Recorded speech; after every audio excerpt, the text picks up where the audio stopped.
Estar aqui e não conhecia ainda o prédio. Realmente estão bem instalados. Fiquei impressionado aí de ver o espaço que vocês estão e agradeço a Deus por isso, né? E também por poder ver pessoas novas aqui que eu não conhecia ainda. Então é muito bom ver a igreja crescendo, né? O reino de Deus se espalhando. Também é bom ver que estão cuidando bem do meu filho, né? Então é bom estar aqui também e estar próximo deles. Vamos orar mais uma vez e pedir a bênção de Deus. Oremos. Nosso Deus, nosso Pai, agradecemos muito ao Senhor a oportunidade, Pai, de estarmos reunidos nessa manhã. Pedimos, Pai, que o Senhor esteja abençoando as nossas vidas agora, Pai, para que possamos pensar um pouco a respeito do reino do Senhor, da sua igreja, e que o Senhor, Pai, nos ajude para que essas palavras nos edifiquem, nos fortaleçam no caminho do Senhor. Pai, nós pedimos que a Tua palavra esteja sempre nos nossos corações e que nós possamos, Pai, Te servir de forma agradável, como um sacrifício vivo, fazendo a Sua vontade sempre. Nós pedimos, Pai, que o Senhor esteja abençoando todos os presentes e que nós possamos, Pai, sair desse local edificados e fortalecidos pelo Senhor e pelo Seu Santo Espírito. Em nome de Jesus, Pai, que nós pedimos por isso e agradecemos. Amém.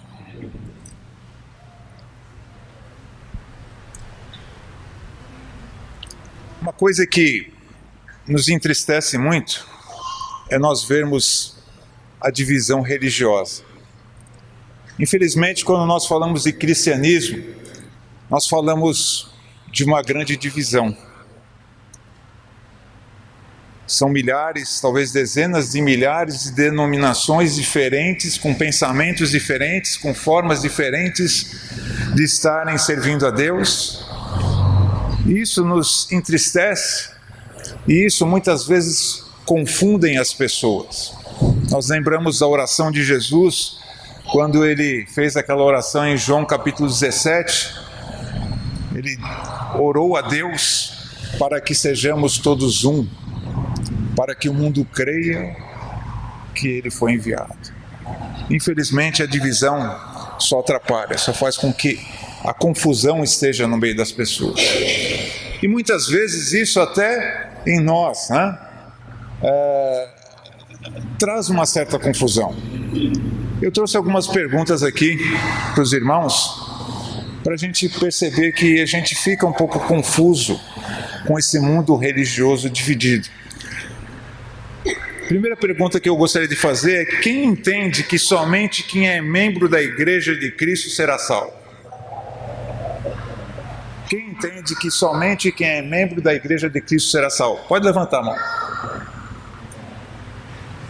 Difícil, né? Pesa um pouco a mão essa hora. Então vou perguntar diferente, né? Quem entende que existem pessoas que não são membros da Igreja de Cristo que vão ser salvos? Então deixa eu fazer mais uma pergunta. Quem entende que todos que pertencem à Igreja de Cristo serão salvos? Está difícil, né? É meio pesado a mão, a gente não sabe se levanta ou não levanta. É isso que eu estou falando, né?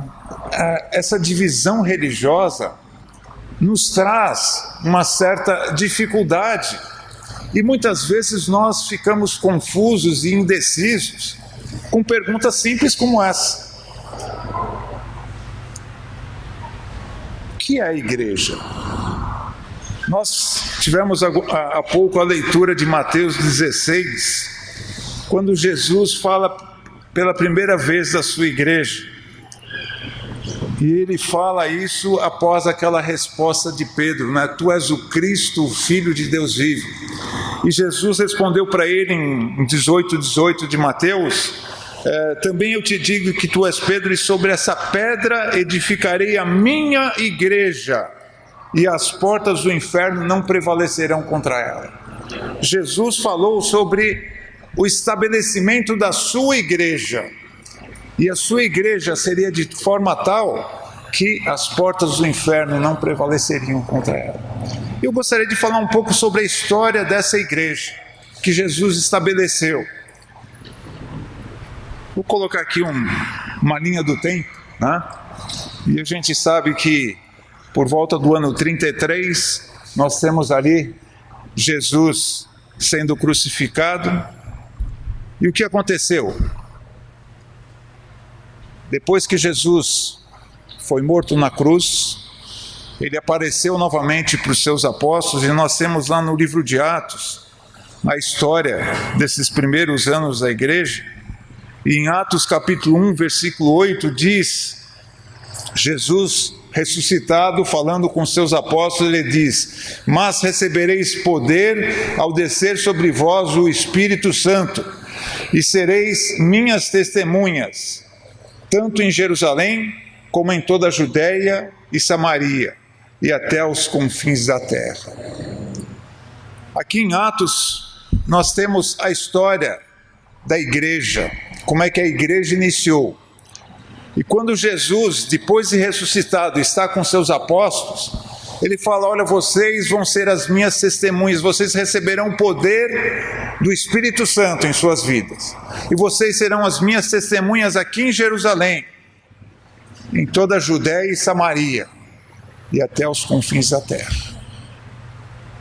E foi isso que aconteceu. O livro de Atos conta essa história. O livro de Atos nos mostra isso acontecendo em todas as páginas que nós temos do livro de Atos. No capítulo 2 nós temos aquele início tão extraordinário, a descida do Espírito Santo na vida dos apóstolos. Pedro fazendo um sermão que tocou o coração de todos aqueles homens judeus que haviam rejeitado Jesus. Mas aqui em Atos 2, no versículo 41, diz: então os que lhe aceitaram a palavra foram batizados, havendo um acréscimo naquele dia de quase 3.000 pessoas. O evangelho começou a ser pregado, e naquele primeiro dia, por volta de 3.000 pessoas aceitaram a palavra. E o evangelho continuou sendo pregado, e as próximas páginas nós vemos a forma como ele foi crescendo e crescendo. Em poucos anos, nós vemos a igreja já não mais falando em números, mas em multidão. Capítulo 5, versículo 14 diz: e crescia mais e mais a multidão de crentes, tanto homens como mulheres agregados ao Senhor. A igreja se espalhou, cresceu, mas somente na cidade de Jerusalém. Jesus havia dito para eles que eles seriam testemunhas em Jerusalém, Judéia e Samaria e até os confins da terra. Então aconteceu algo que poderíamos pensar que era uma tragédia, mas uma grande perseguição começou para a igreja, né, com relação aos judeus, perseguindo a igreja. E no capítulo 8, no versículo 1 diz: naquele dia levantou-se grande perseguição contra a igreja em Jerusalém, e todos, exceto os apóstolos, foram dispersos pelas regiões da Judéia e Samaria. A perseguição da igreja, que os judeus começaram a fazer para a igreja, depois da morte de Estevão, fez com que aqueles cristãos que estavam lá, que eram milhares e milhares, talvez dezenas de milhares, se espalhassem por toda a Judéia e Samaria. E o que esses cristãos fizeram? Versículo 4: entre mentes, os que foram dispersos iam por toda parte pregando a palavra. E a palavra começou a se espalhar em toda aquela região de Judéia e Samaria, em toda a Palestina. O evangelho se desenvolveu, cresceu, e por alguns anos se espalhou por toda aquela região. Uma igreja forte se formou lá no norte, na região de Samaria, acima de Samaria, né? Na região de Antioquia. A igreja de Antioquia, da Síria. E essa igreja, movidos pelo Espírito Santo, tomam uma decisão. Isso está em Atos capítulo 13.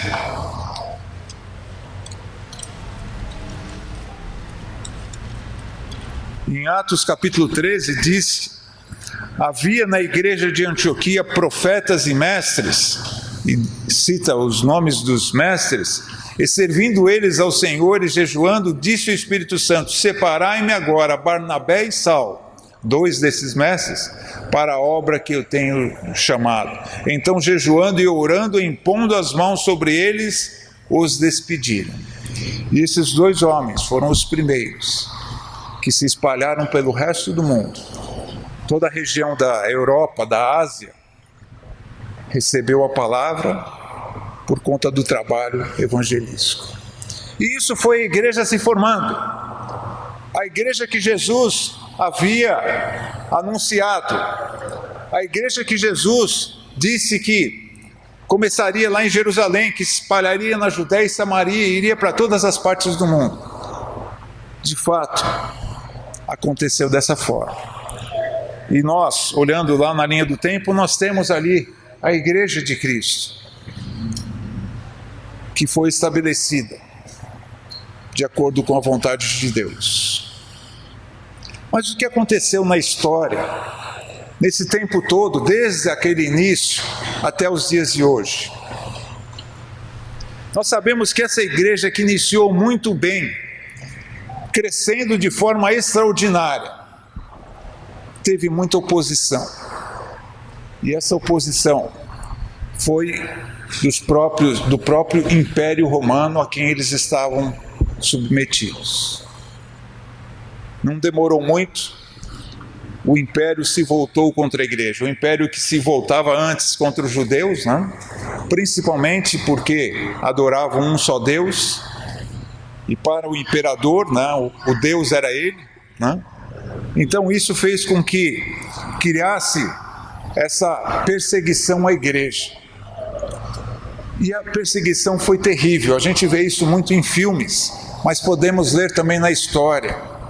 Alguns imperadores como Nero, como Domiciano, foram imperadores que tinham, né, as suas vidas voltadas para a destruição da igreja.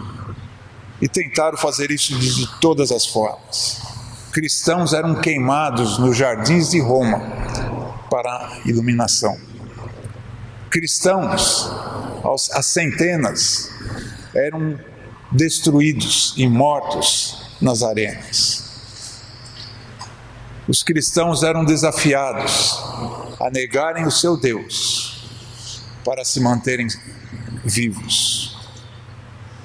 E aqueles que não negassem o seu Deus, eles eram mortos naquelas arenas. Sim, foram anos de perseguição, foram anos difíceis. Nós temos na Bíblia o livro de Apocalipse, que é um livro que muitas vezes a gente não gosta de ler muito, por ser muito difícil, por ser muito simbólico, mas que fala muito sobre essa época de perseguição e a forma como Deus vingaria, a forma como Deus iria libertar o seu povo e iria destruir, né, aqueles que tinham feito esse mal. De fato foram anos, foram séculos que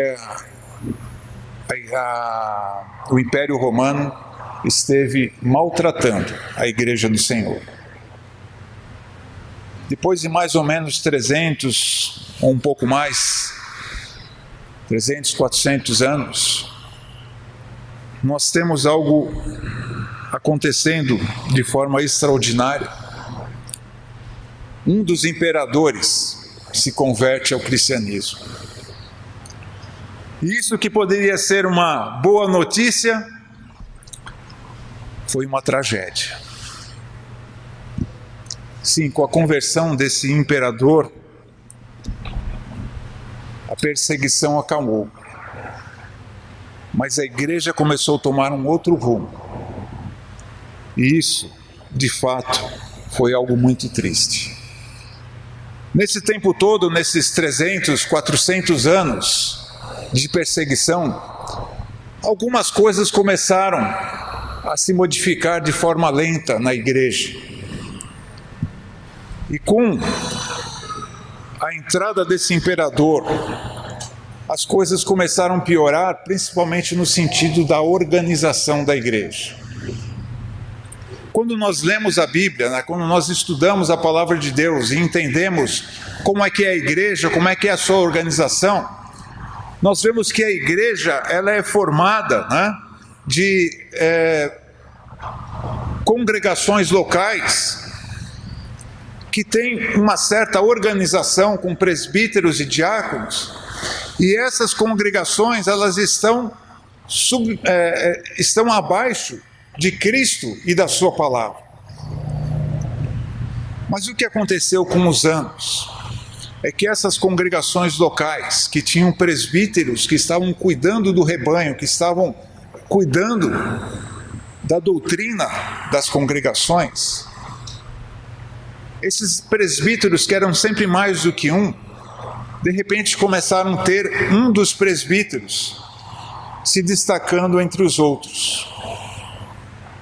E usando termos bíblicos, né? Esse presbítero que se destacava, ele passou a se chamar o bispo. Quando nós vemos na palavra de Deus, né? Nós vemos esses termos, né? Presbíteros, bispos, pastores. Mas se nós olharmos com cuidado, está sempre falando do mesmo homem. A palavra de Deus nos mostra de forma clara que tanto presbítero, quanto bispo, quanto pastor é a mesma pessoa. Mas, na história, um deles começou a se destacar e começaram a chamar esse de bispo e os outros de presbíteros. E isso foi algo que foi acontecendo muito devagar. Isso em cada congregação começou a acontecer, isso ser o presbítero principal ou o bispo. Mas o que acontecia é que algumas congregações começaram outros trabalhos, outras congregações.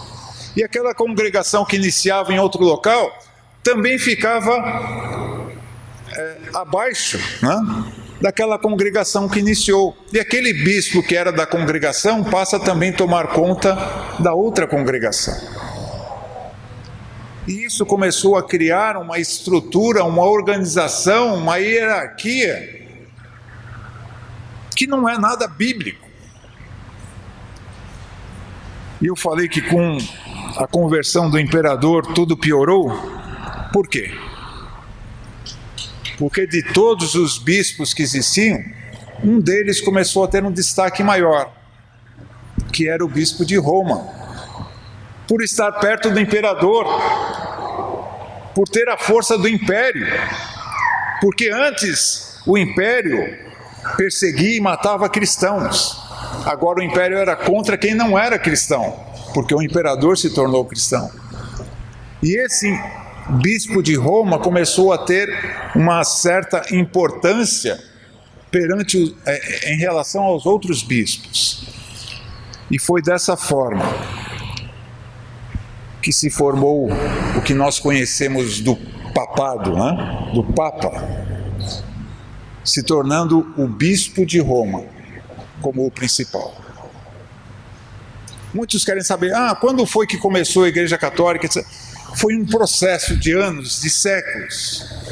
Enquanto tinha aquela perseguição, essas pequenas mudanças começando. Algumas pessoas preferem dizer que a data é depois, né, de que o imperador Constantino foi convertido. Mas esse foi o fato triste da história da igreja. A igreja que começou de uma forma tão bem, ela teve um desvio, e ela se desviou daquele ensino inicial, através desse processo. Foram muitas outras coisas introduzidas que levaram a desvirtuar a palavra. A organização que eu citei é uma delas, mas a organização é que deu força para que as outras coisas acontecessem. Porque esse bispo, ele começou a ter uma importância grande, e aquele bispo de Roma uma importância muito maior. E as pessoas começaram a tomar decisões e discussões das mais diversas possíveis, e assim foram introduzindo coisas contrárias à vontade de Deus na história da igreja. E assim nós vimos a formação do catolicismo com esse desvio da igreja original. Várias coisas foram introduzidas, várias modificações. E se nós olhamos a história, tem coisas que aconteceram que nós, assim, vemos de uma forma tão errada na Igreja Católica. Por exemplo, na adoração a Maria. Algo que nós vemos que a Bíblia não diz nada a respeito disso, muito pelo contrário. Mas a gente fica boquiaberta quando a gente sabe que isso foi introduzido na igreja por volta do ano 1530.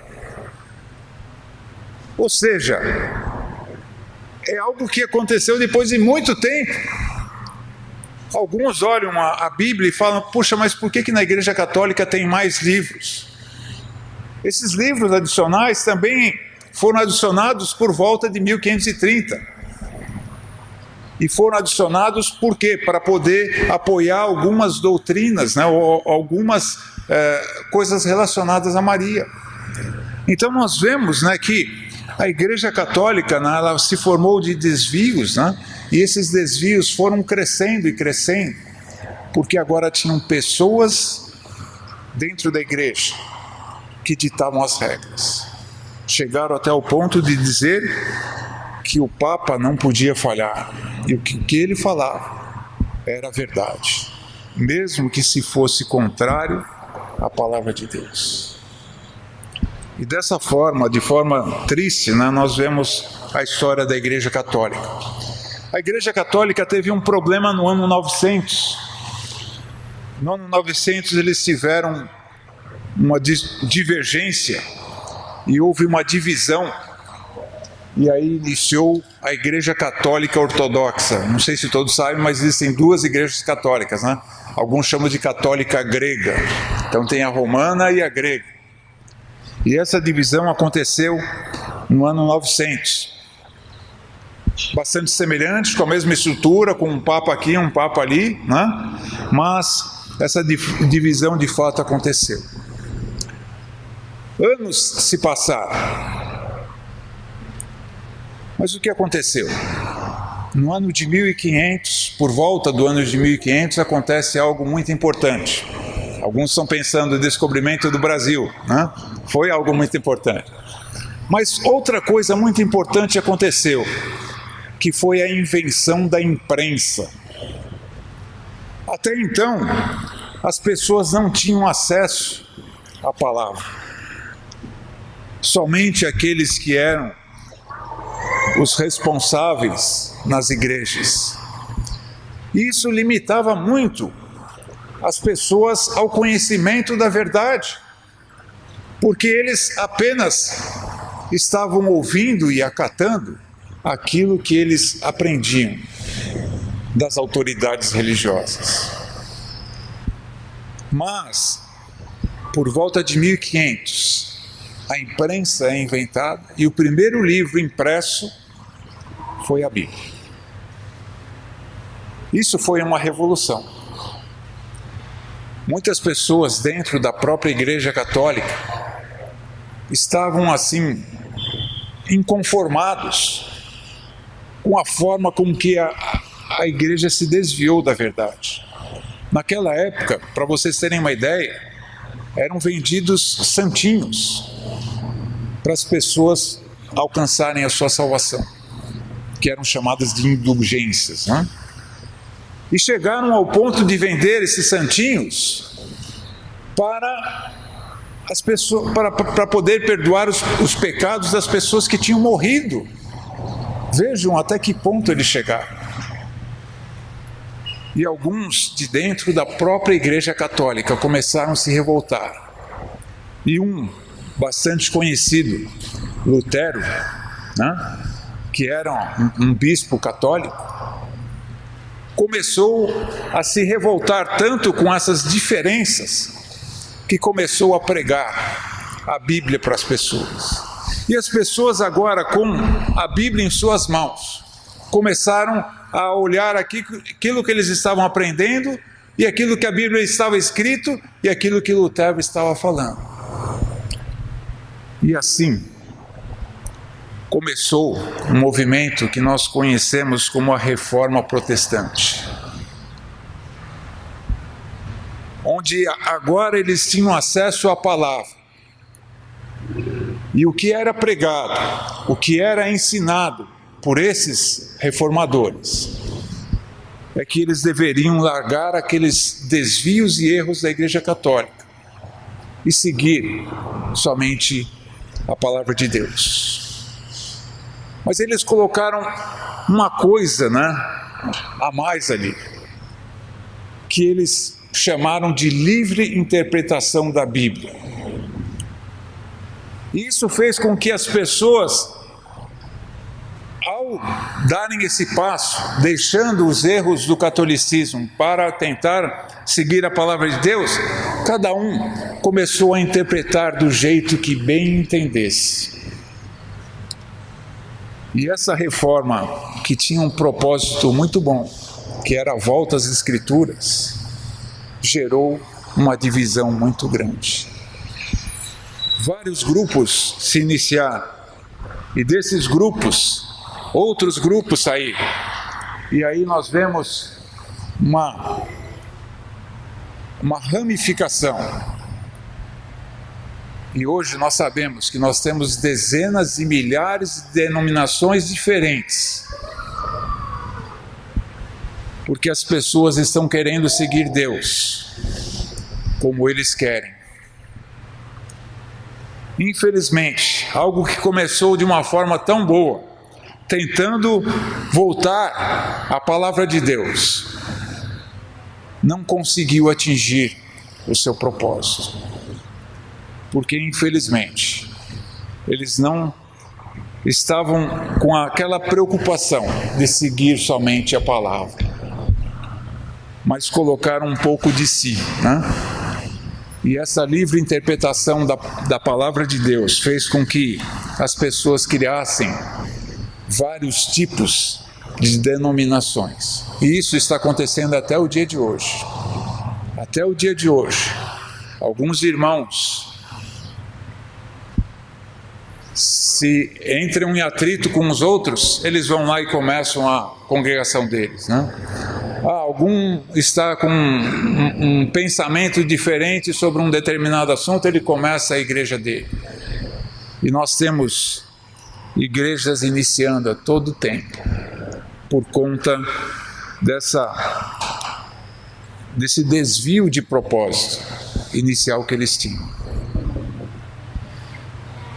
Contei toda essa história, mas lá em cima tem a Igreja de Cristo. O que aconteceu com a Igreja de Cristo? Infelizmente nós não sabemos. Essa história que eu contei é a história que nós temos registradas nos livros.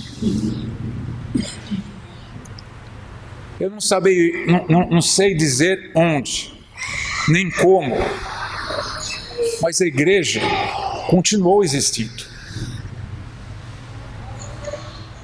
O versículo que nós lemos em Mateus 16, 18 diz: estabelecerei a minha igreja e as portas do inferno não prevalecerão contra ela. Por mais que aconteceu esse desvio todo, por mais que pessoas tentaram voltar àquela situação original, a igreja continuou existindo. Em algum lugar, de alguma forma, pessoas sinceras, com posse à palavra de Deus, eles continuaram seguindo a palavra. Mas e esse grupo, que começou com um propósito tão bom, o que aconteceu? O que acontece com eles? Essas pessoas que tinham um propósito de voltar à palavra, que tinham um propósito tão bom nas suas vidas, elas começaram a fazer parte desses vários grupos, e com o passar dos anos, aquele mesmo sentimento que alguns líderes católicos tiveram, alguns líderes religiosos desse movimento protestante começaram a ter, e começaram a pensar: puxa, mas por que nós temos essa divisão toda? Por que nós, que tínhamos um propósito de voltar à Bíblia e fazer a vontade de Deus, temos pensamentos tão diferentes? E aí eles perceberam uma coisa, que cada um tinha a sua Bíblia, mas ao lado da sua Bíblia, ele tinha as suas regras. E essas regras, que eram colocadas em cada uma dessas denominações, faziam com que as diferenças aparecessem. Então essas pessoas começaram a perceber que, além da Bíblia, tinha algo a mais que estava atrapalhando a vida deles. E em vários lugares diferentes, em várias denominações diferentes, começaram a surgir grupos que decidiram jogar fora aquilo que estava a mais e decidiram ficar somente com a palavra. E colocaram um propósito no coração de apenas seguir a Bíblia, apenas seguir a palavra de Deus, deixar de lado todo e qualquer credo ou regra criada pelos homens. E eles colocaram no propósito do seu coração de procurar ser aquela igreja do primeiro século, quando Cristo estabeleceu. Esse movimento ele aconteceu no ano de 1800 e ele é conhecido como um movimento da restauração.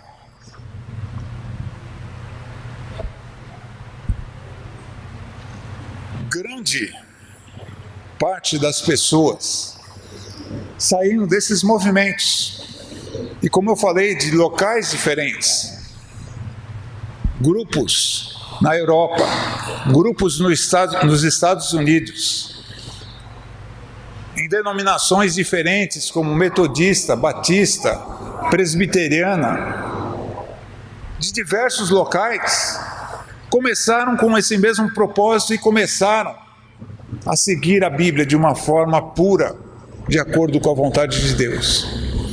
E o interessante é que esses grupos, que começaram em locais diferentes, começaram a se encontrar e começaram a perceber que eles estavam seguindo no mesmo propósito. E essas pessoas,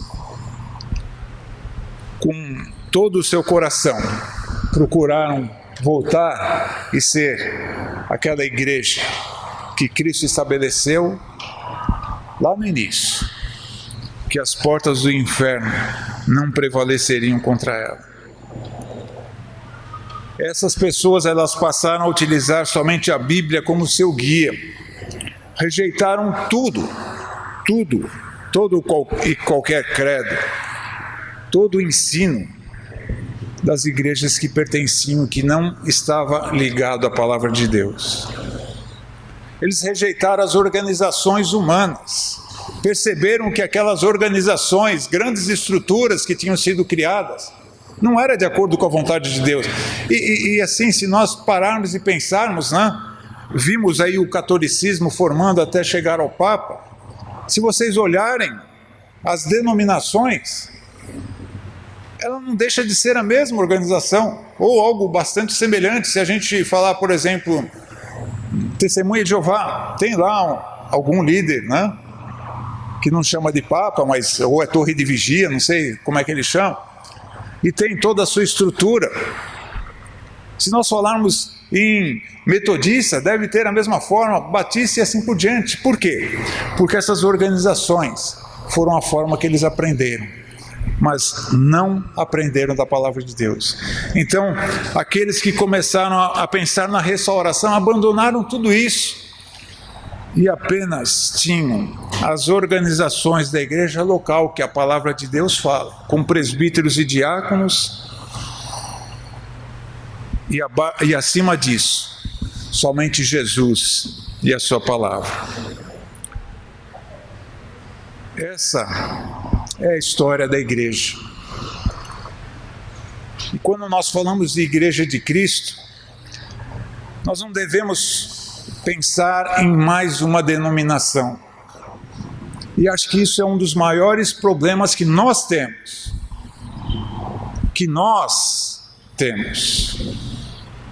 Porque muitos de nós, quando falamos de Igreja de Cristo, estamos pensando em mais uma organização, que não é. Quando nós falamos de Igreja de Cristo, não é, e não podemos pensar numa organização humana, porque a igreja ela é organizada pelo Senhor. Jesus é o cabeça. Nós somos os seus membros.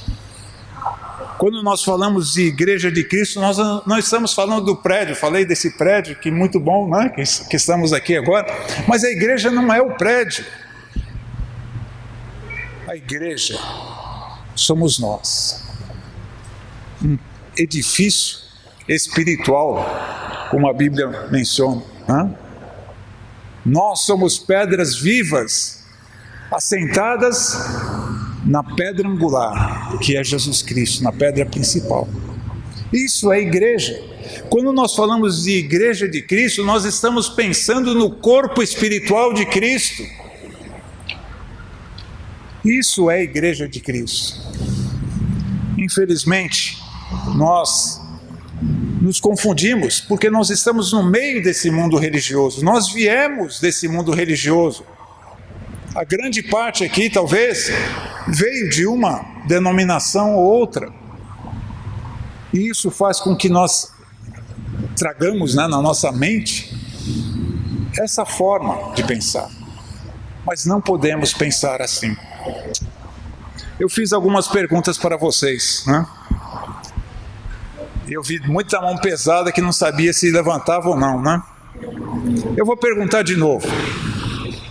Eu vou ajudar um pouquinho agora, né? Eu vou mudar um pouquinho. Quem entende que somente quem é membro do corpo de Cristo será salvo? Levantou mais fácil agora? Mas qual a diferença? Quando nós falamos de Igreja de Cristo, nós temos que pensar no corpo de Cristo.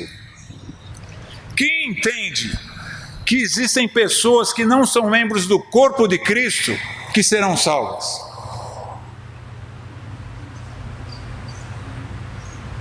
Tem pessoas que não pertencem ao corpo de Cristo que serão salvas. Quem entende que todos que pertencem ao corpo de Cristo serão salvos? Se permanecerem fiéis até o fim. Né? Ou seja, né, com essas perguntas, o que eu quero mostrar para os irmãos é que muitas vezes nós estamos nos atrapalhando porque nós estamos enxergando o corpo de Cristo como uma denominação a mais, como uma organização humana. Se você faz parte dessa Igreja de Cristo, é melhor sair dela, porque você tem que fazer parte do corpo de Cristo e não de uma denominação humana. Nós precisamos ter somente Jesus como o nosso guia, a sua palavra para nos orientar. E nós temos que nos esforçar para ser essa igreja. O nome ou a placa Igreja de Cristo não quer dizer nada, mas as nossas vidas voltadas ao Senhor, a nossa dedicação, o nosso desejo de fazer a vontade dEle, seguir somente a sua palavra, é isso que nos levará aos céus, é isso que nos dará certeza de nós estarmos dentro do seu corpo, de fazermos parte desse corpo. Portanto, irmãos, vamos ser o corpo de Cristo, vamos ser a sua igreja, fazendo a sua vontade sempre, porque aí nós vamos ter certeza de que nós seremos salvos, se nós permanecermos fiéis até o final. Então que Deus abençoe a vida de cada um e que nós possamos meditar nisso, para que nós perseveremos sempre nesse caminho santo e que nada venha a nos afastar de Jesus. Que essa confusão religiosa, que tudo aquilo que nós ouvimos, puxa vida, é isso, aquilo, olha, tudo isso, deixa de lado. Vamos seguir a Deus, vamos seguir a sua palavra e fazer a sua vontade, porque assim, com certeza, seremos o corpo de Cristo, a sua igreja, que Ele estabeleceu lá no início e que está até nós aqui nos dias de hoje. Amém.